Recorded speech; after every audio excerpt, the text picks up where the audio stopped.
서울광역방송센터입니다.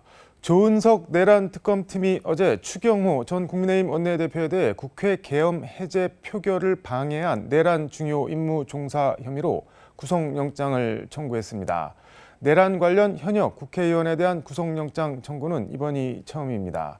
이재명 대통령은 오늘 오전 국회에서 내년도 예산안 시정연설을 했는데 국민의힘은 본회의장에 들어가는 대신 본청 계단에서 검은 마스크를 쓰고 근조 자유민주주의라고 적은 손팻말을 들고 침묵 항의 시위를 벌였습니다. 여의도 초대석 정치권 현안 야당 입장 들어보겠습니다. 김재원 국민의힘 최고위원 스튜디오에 나와 있습니다.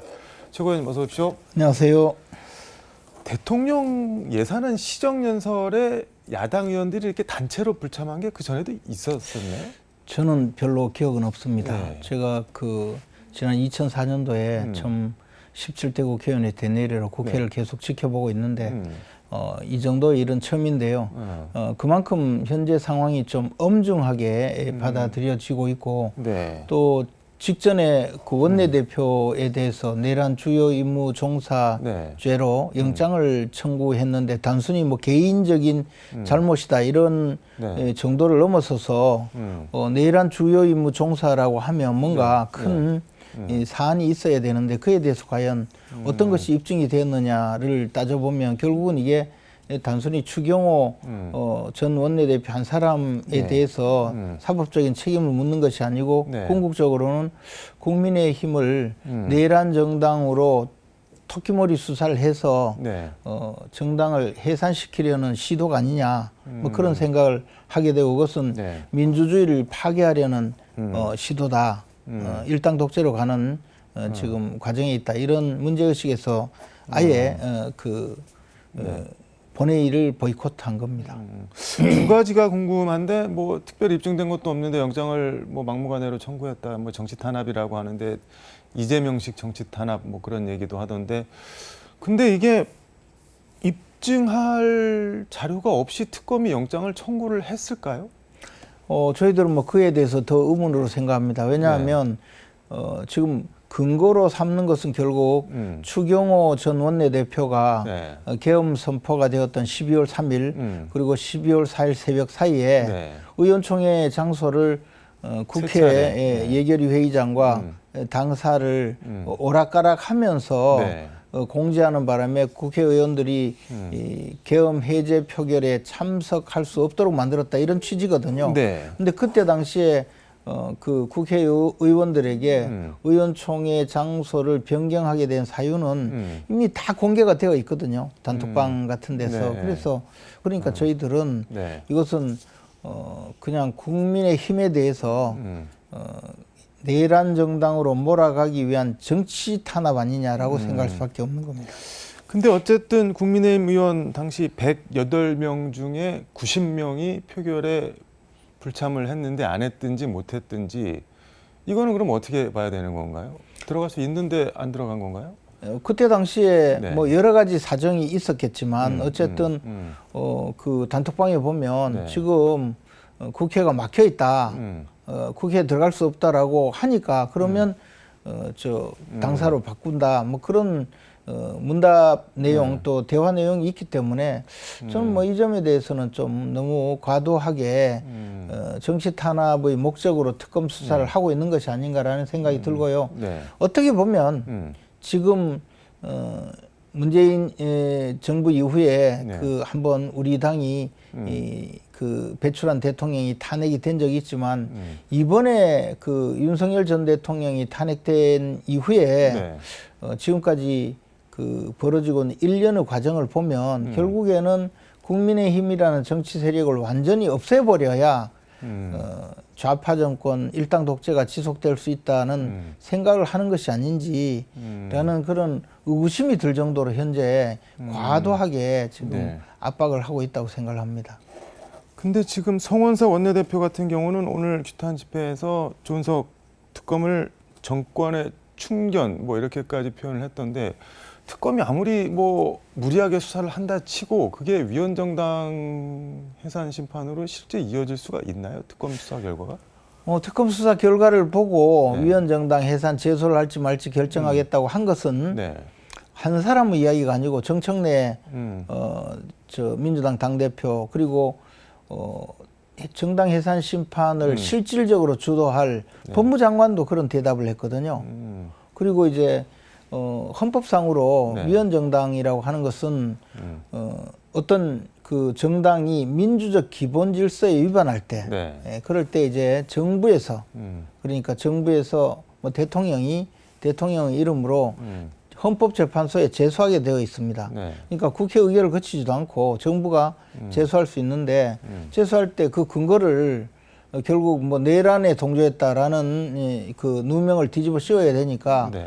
그 내란에 동조했다는 것을 확인시키는 역할을 지금 특검이 하고 있거든요. 특검이 목표가 국민의힘이 내란에 동조한 정당이다라는 그런 인상을 주고 그런 증거 자료를 만들든지 뭐 하여튼 찾아내든지 하는 것에 사력을 다하고 있지 않는가라는 생각입니다. 근데 내란 정당 해산 이거는 대통령 이름으로 신청을 하는 건가요? 정부에서 예. 헌법재판소에 제소하게 되어 있거든요. 법무부 장관 이름으로 하는 게 아닌가요? 정부의 대표는 네. 행정부의 수반인 대통령이 아니겠나 생각합니다. 법무장관이 제소를 하려고 해도 대통령 직인을 찍어야 되겠죠. 어쨌든. 정부 관련 민형사소송 대리할 때는 법무부 장관 이름으로 하는 거 아니에요? 법무장관이 대리하더라도 네. 피고는 대한민국입니다. 원고도 대한민국이고요. 그렇습니다. 그러면 실질적으로는 대통령 결정이 따라와야 된다는 당연히 거죠? 그렇습니다. 이건 뭐 네. 단순한 그냥 당사자의 이름이 아니고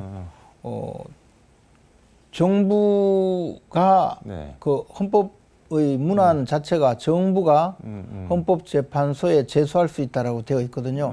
만약에 법무장관이 제소할 수 있다고 하면 법무장관이 할 수 있겠죠. 그러나 정부가 할 수 있는 것이고 정부의 그 대리를 법무장관이 하는 것이겠죠. 근데 그러면은 이재명 대통령이 국민의힘에 대해서 그 말씀하신 위원정당 그거를 할까요? 그 현직 대통령인데 어쨌든 저는 뭐 이재명 대통령은 뭐든지 할 수 있는 분이라고 생각합니다. 그리고 완전히 이 보수 정당을 없애버려야 앞으로 주구장창 민주당이 집권을 할 수 있고 그렇게 해야만이 이재명 대통령의 안위도 보장할 수 있다고 생각하지 않겠는가 그렇게 봅니다. 이재명 대통령은 국민 여러분들이 잘 아시다시피 지금 5개의 재판을 받고 있고 뭐 10몇 개의 그 범죄 혐의로 지금 재판을 받고 있거든요. 그래서 그리고 공범들이 다 실형을 받았습니다. 이화영 부지사도 7년가량의 중형을 선고받았고 이번에 대장동 사건의 주범격인 김만배 같은 사람도 8년형을 선고받았거든요. 그리고 그 판결문에 보면 성남시 수뇌부라는 이름으로 지칭을 해서 결국에 이재명 대통령이 대장동 사건으로 재판을 받게 되면 아무래도 유죄 판결을 받지 않을까라는 강한 추정이 들 정도의 판결문이 나왔는데요. 그렇다면 이재명 대통령은 단순히 자기 대에서 끝나면 대통령 퇴임하자마자 또 재판을 받아야 될 것 아닙니까? 그러니까 영구집권을 적어도 민주당의 영구집권을 바라지 않을까 생각을 합니다. 그렇다면 근데 국민의힘을 가장 그 견제 세력인 국민의힘을 해산시켜야 되겠다는 생각을 가질 수는 있죠. 그것이 정당한 일은 아니더라도. 근데 국민의힘을 해산한다고 하더라도 국민의힘은 없어져도 그냥 사람들이 어딜 가는 건 아니니까 다른 데서 헤쳐 모여서 다른 깃발 들면 되는 거 아닌가요? 뭐 대체 정당을 만들 수 없도록 하는 그런 규정도 있습니다. 그리고 역사적으로 보면 그럼 거기 속해 있던 국회의원들은 영영 국회의원이 못 되는 건가요? 뭐 그건 아니고요. 그러나 통진당 그 해산 판결 때 보면 국회의원 임기도 중단시켰지 않습니까? 저는 뭐 국민의힘이 해산될 가능성은 없다고 봅니다. 그러나 민주당이 이런 망상을 갖고 있기 때문에 국민의힘을 완전히 해체해버리고 해산시키고 그리고 내란 정당이라는 굴레를 뒤집어 씌우고 그리고 해산된 정당의 구성원들은 전부 역사적 죄인이라고 만들고 싶지 않겠습니까? 그러니까 이런 일을 벌인다고 보는데요. 늘 이야기하는 것이 정청래 대표 국민의힘 해산하겠다는 것 아닙니까? 아마 정청래 대표가 국민의힘 해산하겠다고 네. 떠든 것을 숫자로 따지면 수백 번은 될 겁니다. 그렇지 않겠습니까?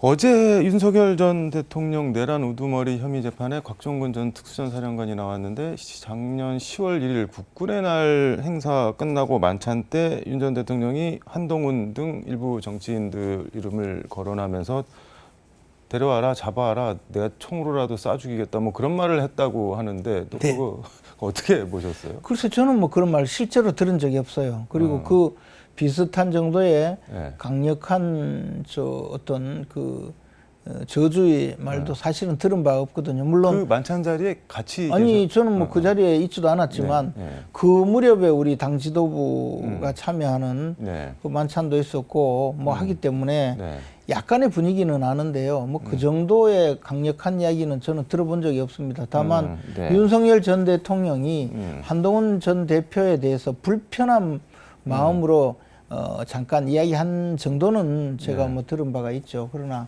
뭐 총으로 쏴 죽이겠다는 정도의 이야기는 듣지 못했는데 곽 사령관이 그 검찰 수사에서도 이야기하지 않던 것을 법원에 와서 증언을 하면서 그런 이야기를 한다는 것이 과연 어떤 의미일까 저는 잘 모르겠습니다만은 저런 진술이 나오면 진실 관계에 대해서 조금 더 따져봐야 된다고 생각합니다. 뭐 경험한 사람이 무조건 경험한 사람 이야기했으니까 사실일 거다 이렇게 할 것이 아니고 왜 저런 이야기를 할까? 과거에 처음부터 일관되게 쭉 주장을 했다면 주장을 한 사실과 달리 갑자기 법정에 와서 저런 이야기를 하면 이 사람이 이런 이야기를 하는 이유가 무엇인지를 확인해 봐야죠. 박사령관 얘기를 들어보면은 이제 이 말이 나온 맥락이 그때 이제 뭐 저 비상대권 뭐 이런 얘기를 국군의 날 만찬 때 했는데 이제 윤석열 당시 이제 그 저 대통령 피고인이 아니 그 저 국군의 날 만찬 때 무슨 시국 얘기를 하고 비상대권 얘기를 하느냐 그게 말이 안 되지 않냐 하면서 이제 막 어이없어하고 이렇게 추궁을 하니까는 아니 그때 그런 말도 하시지 않았냐 한동훈 잡아라 내가 죽이겠다 그런 맥락에서 먼저 얘기를 꺼낸 게 아니고 얘기를 신문을 봤다가 나온 말이면은 굳이 안 들은 말을 할 필요가 있을까라는 생각이 드는데 제가 다시 말씀드리지만 곽 사령관이 그런 이야기를 해야 될 필요성이 있는지 그런 이야기를 해서 자신의 평소 앞에서 진술을 좀 더 신빙성 있게 만들어야 할 특별한 이익이 있는지 여부를 확인하고 또 그 전후 사정을 전부 다 파악을 해봐야 되지 않을까 생각합니다. 만약에 둘 사이에 있었던 이야기도 아니고 그 많은 사람이 있었다면 다른 사람에게 물어볼 수도 있지 않겠습니까? 그래서 뭐 지금 그에 대한 전후 사정을 모르는 상황에서 이야기하는 것은 조금 맞지 않다고 생각을 합니다. 한동훈 전 대표는 페이스북에 글을 올렸던데 10월 1일 무렵은 제가 여당 대표로서 김건희 여사 비선 단속, 김 여사 특별감찰관 임명 비공개 요청하고 있을 때다. 참담, 비통하다. 뭐 이 말은 김건희 여사 좀 뭐 어떻게 건드리려고 하는 것 같으니까는 윤석열 대통령이 화를 냈다. 뭐 그런 취지로 읽히는데 그건 어떻게 보세요? 한동훈 전 대표는 늘 자기가 옳다는 사람이고 자기 말이 맞다는 사람이기 때문에 뭐 더 특별히 언급할. 예. 지금 이재명 대통령이 뭐 재판 중지법 이런 얘기가 민주당에서 나오니까는 강훈식 비서실장을 통해서 그거 하지 마라. 그거 안 해도 그냥 헌법상 대통령은 재판 안 받는데 그거 왜 하려고 하냐. 뭐 이렇게 얘기를 했는데 그건 어떻게 보세요? 그래서 저는 우선 대통령의 인식이 저렇구나라는 것을 온 국민이 알게 된 거죠.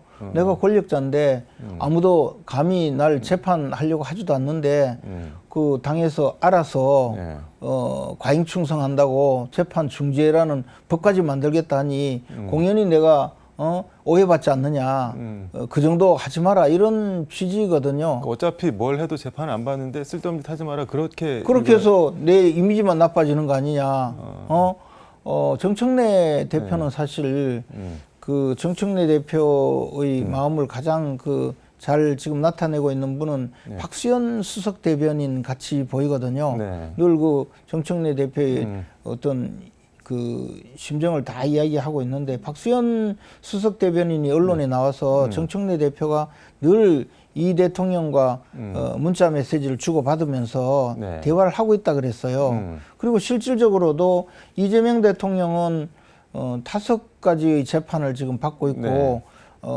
공범들이 전부 다 중형을 선고받았기 때문에 자신이 재판을 받으면 교도소로 가야 된다고 가장 그 두려워하지 않겠습니까? 그러니까 그런 마음을 아마 정청래 대표가 잘 아니까 잘 알고 있는데다가 이번에 최근에 국정감사에서 무슨 서울고법원장은 대통령 재판 받을 수 있고 실제로 할 수도 있다는 이야기도 했고. 아니 근데 궁금한 게 임기 끝나서 만약에 구치소를 가야 되는 상황인 거면은 지금 김건희 여사가 그 대통령 임기 중에 뭐 수사 안 받고 뭐 안 받고 하려다가 지금 특검이 3개나 지금 생긴 거잖아요. 근데 거꾸로 네. 이재명 대통령도 그러면 본인 임기 중에 그냥 재판을 받아버리면 현직 대통령을 뭐 구속하고 그러지는 않을 거 아니에요. 그렇게 할 가능성이 굉장히 크다고 느끼니까 저러지 않겠습니까? 지금 네. 이화영 부지사도 징역 네. 7년가량 받았잖아요. 네. 그리고 그 몸통, 주범은 이재명 대통령이 될 것이 자명하고 대장동 사건도 네. 김만배가 징역 8년을 받았거든요. 그런데 인허가권자, 네. 이 대장동 사건을 설계하고 모든 것을 만들어준 인허가권자가 대통령인데 네. 법원에서 예를 들어 징역 10년을 때리면 어떡하겠습니까? 그러니까 저는 만약에 민주당 말대로 네. 무죄가 확실해졌다면 재판 받죠. 무죄가 확실한데 왜 재판을 안 받습니까?